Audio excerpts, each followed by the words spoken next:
We know a lot of our viewers have some financial concerns in terms of their superannuation, mortgage and taxation.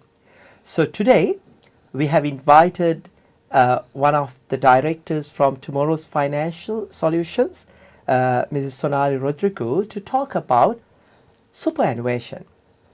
Thank you for coming, Sonali. My pleasure. Sonali, first tell us what is the superannuation and how it works? So superannuation is what the Australian government has introduced as a vehicle to enable people to save for their retirement. So if you are employed, if you earn over $450 a month before tax, your employer is legally obliged to pay 9.5% of your salary into a super fund. So essentially that is what superannuation is. So while you're working, throughout your working life, you will have contributions going into a super fund.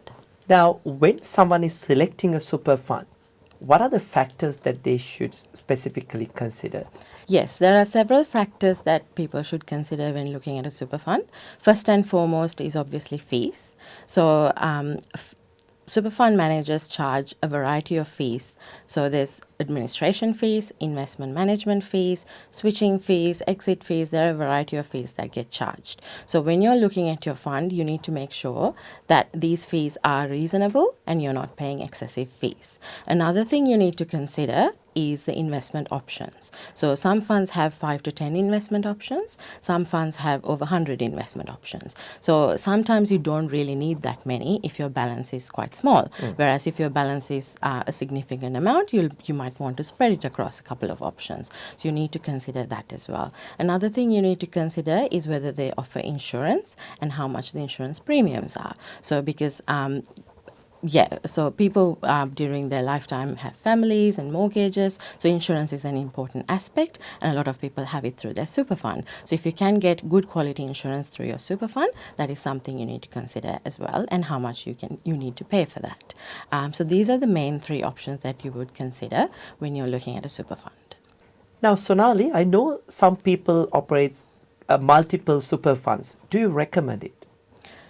Tushara, a lot of the time people have multiple super funds without their knowledge. So majority of the time when you get to employment, you fill out paperwork and invariably an account gets opened in your name and the employer contributes into that.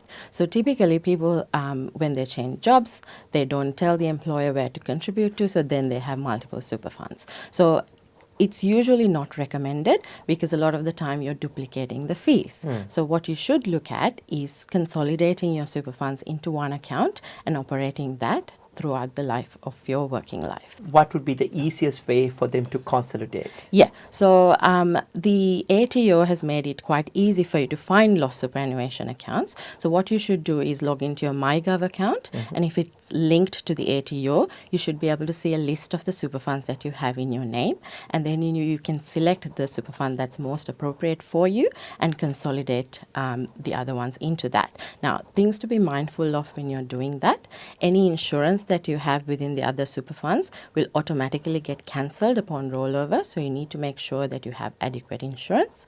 Another thing to consider is if you have contributed into the super fund and you want to claim tax deductions on them, you need to let them know before you roll it over, otherwise you might lose your tax deductions. Some of the other things you need to consider with your superannuation is you need to make sure the fund has your tax file number, so you're taxed appropriately.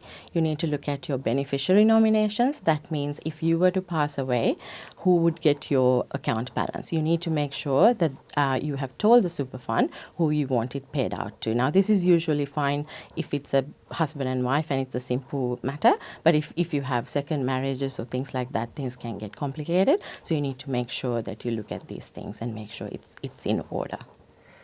Thank you for sharing this valuable information with us, Sonali. I hope our viewers got a good idea about how you manage and how you operate your super funds.